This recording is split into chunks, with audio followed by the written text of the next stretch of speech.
हे what's up guys, welcome back once again. Nick जो अपने काम में सबसे माहिर है और ये काम वो पिछले 34 सालों से हर रोज करता हुआ आ रहा है। दरअसल वो एक स्नो राइडर है, यानी कि अगर आसान भाषा में बोले तो वो सड़क से बर्फ हटाता है। आज उसे उस काम के लिए सम्मानित भी किया जा रहा है, जिससे वो उसका छोटा सा परिवार बहुत खुश है। काइल जो उसका इकलौता बेटा है, वो ज्यादा समय यहाँ नहीं बिताता क्योंकि उसकी नाइट ड्यूटी रहती है। फिर भी जब भी उसे मौका मिलता है तब वो अपनी खुशियां बांटने अपने माता पिता के पास आता रहता है। आज जब वो अपने काम पर होता है तो घर को लौट रहा था तो अचानक कुछ गुंडे उसे दबोच लेते हैं, बड़ी बेरहमी से मारने लगते हैं। यहाँ तक कि उन्होंने उसके दोस्त को भी बहुत मारा। सिर्फ यही नहीं, वो कुछ और भी सोच कर आए थे। वो लोग उसे अपनी कार में बैठाकर उसे ओपियम का इंजेक्शन देते हैं, जिससे वो धीरे धीरे करके खत्म होने लगता है। ये चीज देखकर तातिया कार से कूदकर भाग गया। हालांकि उन लोगों ने उसके ऊपर कई बार गोलियां चलाई। हमें ये तो नहीं पता चला कि वो जिंदा है या फिर मर गया, इतना जरूर देखा कि वो भागने में कामयाब हो गया। दूसरे दिन की सुबह वो गुंडे काइल को साफ तरीके से कपड़े पहनाकर शहर के बीच लाकर एक बेंच पर बैठा देते हैं और चले जाते हैं। इधर शहर में कड़कती ठंड पर निक अपना काम में लगा हुआ था। इतने में उसके पास ग्रेसी भागते हुए आई। उसके चेहरे पर वो डर देखकर वो समझ गया कि उसकी दुनिया उजड़ चुकी है। अब दोनों मुर्दा घर गए और वहां उन्हें अपने इकलौते बेटे की लाश देखने को मिली। पोस्टमार्टम रिपोर्ट में साबित होता है कि उसकी मौत ड्रग ओवरडोज के कारण हुई थी। लेकिन जब ये चीज निक को सुनने को मिली तो वो दंग रह गया। उसने तुरंत डॉक्टर को बोला कि वो कभी भी नशा नहीं करता। डॉक्टर का जवाब आता है कि माँ बाप यही बोलते हैं। जब ये लोग गाड़ी में बैठे तो ग्रेसी बोलती है कि उन्होंने कभी भी अपने बेटे को पहचाना ही नहीं, ना उसे करीब से जानने की कोशिश की। न जाने किस दर्द से वो गुजर रहा था। वो उस समय भी निक यही बोलता रहता है कि काइल नशे नहीं करता था। उसे यकीन ही नहीं हो रहा था आखिर ये मुमकिन कैसे हुआ। अब बर्फीले पहाड़ों के बीच उसे दफन कर दिया जाता है। अपने बेटे को दफन करने के बाद उसी दिन निक अपने काम में वापस लौट गया। बर्फ हटाना उसने शुरू कर दिया, लेकिन जब वो वापस रात को लौटा तो उसका दिमाग पूरी तरह से हिला हुआ। अब खुद पे उसे तरस तक नहीं आ रहा है। इसीलिए उसने इस मनहूस जिंदगी को खत्म करने का सोचा। बंदूक अपने मुंह पर लगाई, बस ट्रिगर दबाने ही वाला था कि तभी वहां खून से लथपथ घायल तातिया आ गया। वो बहुत दिनों से यहीं पर छुपा हुआ था, कहीं वो लोग उसे भी ना मार दे, क्योंकि तब से ही वो लोग पागल कुत्ते की तरह उसे ढूंढ रहे थे। जब निक ने उसकी हालत को देखा वो समझ गया कि वो जो सोच रहा था वही सच है। वो उसके गिरबान पकड़ता और चिल्लाते हुए सीधे सवाल किया, मुझे बस इतना जानना है कि ये किसने किया। तातिया बोला, उन लोगों ने आपके बेटे को ओपियम दिया है ताकि वो धीरे धीरे करके मर जाए। वो मेरे साथ भी यही करना चाहते थे, लेकिन मैं भाग गया। मुझे ज्यादा कुछ तो जानकारी नहीं है, पर हाँ मैं इतना जानता हूँ, प्लेटिनो नाम की एक बार में आपको स्पीडो नाम का एक आदमी मिलेगा जो शायद कुछ आपको बताते। वहाँ दूसरी तरफ हमने एक वाइकिंग नाम के अमीर आदमी को देखा जिसके पास बेशुमार पैसा था, साथ में ताकत भी। लेकिन आज उसके बेटे को स्कूल में बुली किया था। एक पिता होने के नाते उसे अपने बेटे को अच्छी सीख देनी चाहिए, पर वो रायन से बोला कि कल तुम जाकर उसे मारो और इतना मानना कि उसे कोई ना कोई हड्डी टूट जाए। पर रायन ये नहीं चाहता। वो कहता है कि अगर मैंने ऐसा किया तो उसमें और मुझ में कोई फर्क नहीं रहेगा। पर वाइकिंग को उसका ये जवाब अच्छा नहीं लगा। वह निक अब उस बार में पहुंच चुका है और कुछ ही देर में उसे स्पीडो भी दिख जाता है। वो उसका पीछा करना शुरू करता है। उसे ये जानने में जरा भी देर नहीं लगी कि कोई उसका पीछा कर रहा है। जब ये लोग लिफ्ट में होते हैं तो वो उससे कहता है कि तुम मेरा पीछा करना बंद कर दो, वरना बदले में मौत मिलेगी। पर निक को अपने बेटे के बारे में जानना था कि आखिर उसके साथ हुआ क्या उस रात। स्पीडो साफ इनकार करता है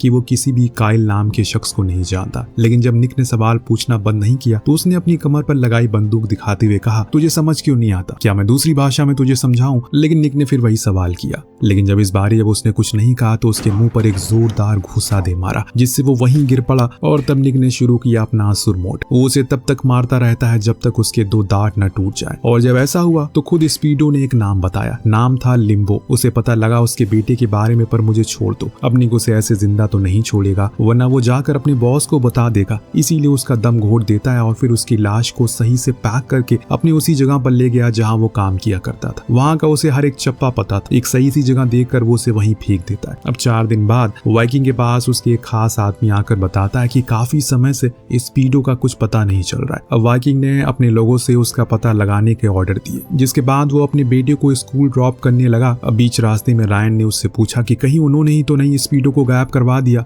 अपने बेटे के सवाल का जवाब वाइकिंग बड़ी ही सूझबूझ के साथ देता है कि वो कभी भी अंडे देने वाली मुर्गियों को नहीं खाता। दूसरी तरफ हमने 2 ऑफिसर को देखा जो टाउन में बढ़ रहे ड्रग के बारे में बातें कर रहे थे। कैसे अब ये खुलेआम बिक रहा है और हम कुछ भी नहीं कर पा रहे। दूसरी तरफ निक अब अपनी उस बंदूक को छोटा कर रहा है ताकि हर जगह उसे छुपा कर ले जा सके। अब लिम्बो के पास वो पहुंच गया जो एक डिजाइनर था। उसकी काफी बड़ी शॉप थी जो यहाँ पर वेडिंग गाउन बेचा करता है। जब उसने निक को देखा तो उसे पूछा कि उसे क्या चाहिए। निक बोला उसे एक टक्सीडो सिलवाना है। अब लिम्बो मीटर टेप उठाने के लिए झुकता है, लेकिन वो समझ गया कि ये कौन है। दरअसल वो बंदूक उठाने के लिए झुका था, पर निक भी कम चालाक नहीं था। वो समझ गया उसकी ये चाल है, इसीलिए वो भी झुक गया और गोली उसके साइड से होकर गुजर गई, जिसके बाद दोनों में भिड़ंत हो गई। निक अपनी उसी मॉडिफाइड राइफल से उसके मुंह पर कई बार वार करता है, जिससे उसके सारे दांत टूटकर नीचे गिर जाते हैं। फिर उसने उसके मुंह पर बंदूक घुसाकर पूछा कि मेरे बेटे को तुमने क्यों मारा।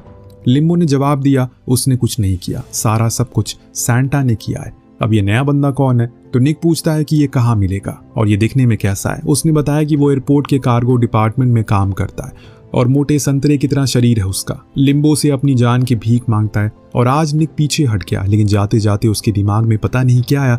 उसने एक सवाल किया, रोनाल्डो या मेसी? लिम्बो ने रोनाल्डो चूज किया, जिसके बदले में उसे मिली मौत। अब बाद में वो उसकी लाश को भी उसी वाटरफॉल में फेंक देता है जहां स्पीडो की गिराई थी।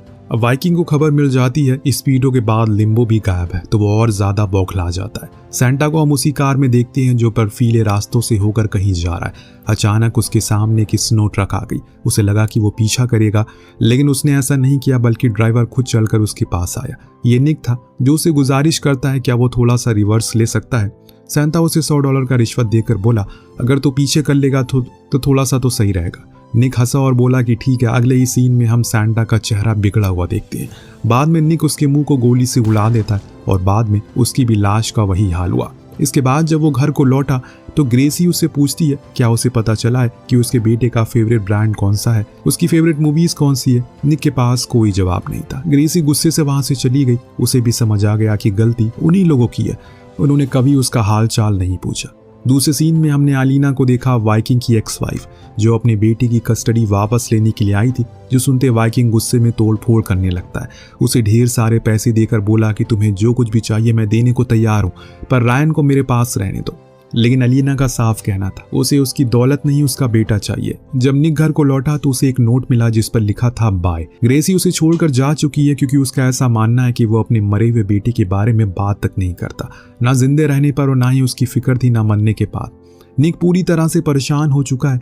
आखिर कब तक वो ऐसे लोगों को मारता फिरेगा। उसे अब असली कातिल तक पहुंचना था ताकि वो अपने बेटे की मौत सच जान सके।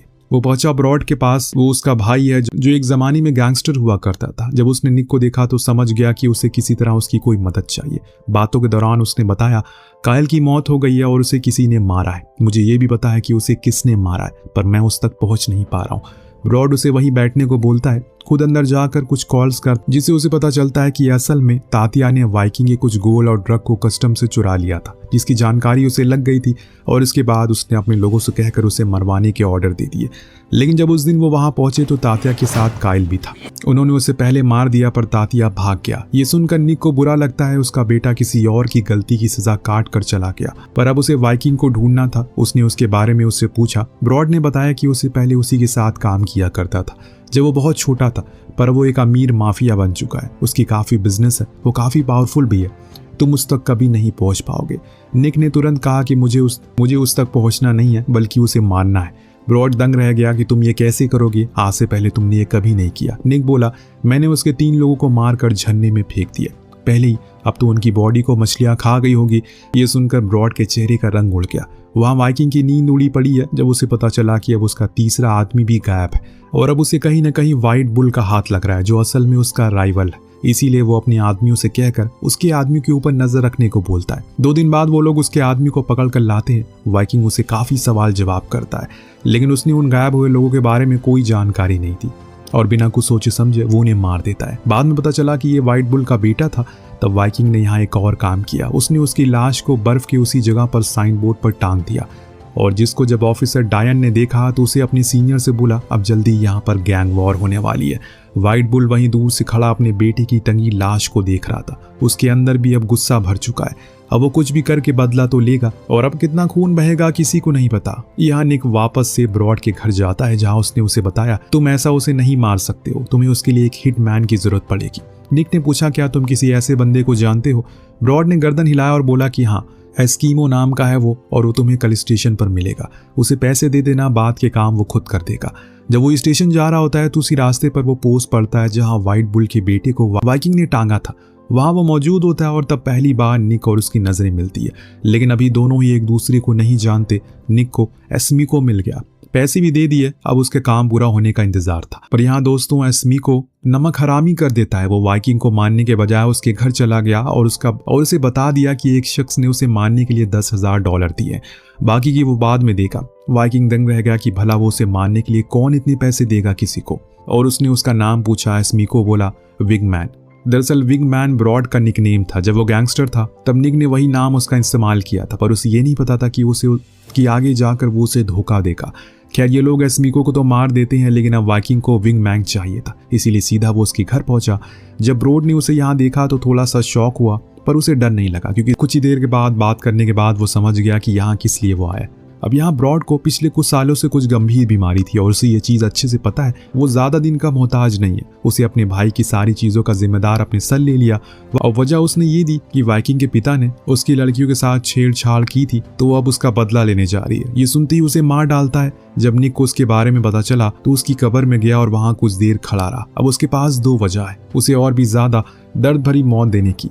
वहाँ एक तरफ अब वाइकिंग को पता चल गया है कि उसके आदमियों को किसने मारा था। उसने व्हाइट बुल से रिश्ता सुधारने के लिए अपने ही एक आदमी को मार दिया, उसके ही लवर के सामने। दरअसल वो गे था और बाद में उसके लवर से कहा कि इसका सर काट दो और व्हाइट बुल के पास लेकर जाओ, कहो कि उससे गलती हो गई। इस आदमी ने उसके बेटे को मारा था, जिससे उसके सर तोहफे में भेजा है। इधर व्हाइट बुल अपने लोगों से कहता है कि बदले का अब समय आ चुका है, बेटे का बदला। इतना कहकर वो अपने दो आदमियों को रायन के स्कूल के बाहर भेज देता है। उन लोगों के जाने के बाद भी वहाँ वो आदमी आया जिसको वाइकिंग ने भेजा था, और वो सर भी लेकर आया एक तोहफे की तरह। जो कुछ उसे बोलने को कहा उसे वो बोला, लेकिन व्हाइट बुल ने जैसे कहा था बेटे के बदले बेटा, तो उसने उसे शूट कर दिया और अपने आदमियों को फौरन काम पूरा करने को बोला। वाइकिंग को अभी तक कुछ नहीं पता इस बारे में। यहाँ निक का अलग गेम चल रहा था। वो पहले तो ब्रॉड की कब्र पर गया और बोला कि वो उसकी मौत को बर्बाद होने नहीं देगा। इतना कहने के बाद वो सीधा पहुंचा वाइकिंग के घर, जहाँ उसने उसकी जासूसी करनी शुरू कर दी। देखा कि उसका एक बेटा भी है, छोटा सा, जो टाउन का सबसे महंगा स्कूल में पढ़ता है। बस वहीं उसके दिमाग में एक आइडिया आया। लेकिन अभी कहानी में एक ट्विस्ट आएगा। जब ऑफिसर डियाना इन चीज़ों को देख रही थी तो उसे अपनी एक खबरी का फोन आता है, जो उससे बताता है जो चीज़ें एयरपोर्ट पर हुई थी उसमें तातिया का हाथ था, क्योंकि उसमें ड्रग चुराए थे वाइकिंग के। लेकिन उसके बदले की मौत काइल को मिली। ये जानते ही डायना सीधा निक के घर पहुंची, जहां उसने पूरा सच बताया। कहा कि वो चाहती है कि वो उसकी मदद करे ताकि वो उसके बेटे के कातिल को पकड़ सके। लेकिन निक इनकार कर देता है। उसका कहना था कि ऐसा करके उसका मरा हुआ बेटा वापस नहीं आएगा। खैर आपको तो पता ही, अभी यहाँ पर उसका कुछ अलग गेम चल रहा है। तो अब अगले दिन व्हाइट बुल के लोग स्कूल के बाहर ही थे। उसी समय रायन बाहर आया, पर तभी हमने वहां निक को 2 पीस में देखा। वो फेक वाइकिंग का एजेंट बन के रायन के पास गया। यह व्हाइट बुल एक इंडियन को उस आदमी की लाश को काटने पीटने का काम सौंप देता है, और ये सुनकर उस बेचारे की सिट्टी बिट्टी गुल हो जाती है। अब निक रायन को बहला फुसला कर अपने साथ बैठा लेता है। व्हाइट बुल के लोग उसे देख लेते हैं, लेकिन वो बड़ी ही चालाकी से उनसे पीछा चुरा लेता है। यहाँ जब वाइकिंग को पता चला कि उसके बेटे को किसी ने किडनैप कर लिया तो वो आग बबूला हो गया, अपने ही लोगों को गालियां देने लगा। जब एलिना को ये पता चला तो उसने उसे धमकी दी कि अगर उसके बेटे को कुछ हुआ तो वो उसे जिंदा जला देगी। वाइकिंग उसे शांत करने को बोलता है, जल्दी उसके पास फिरौती की कॉल आएगी, तब वो पैसे देकर अपने बेटे को छुड़ा लेगा। दूसरी तरफ व्हाइट बुल के एक रिजॉर्ट में पहुंचता है, जहां पर आए दिन वाइकिंग आया करता था। इसीलिए वो यहाँ पर आया है ताकि अपनी नजरों के सामने उसे मरता हुआ देख सके।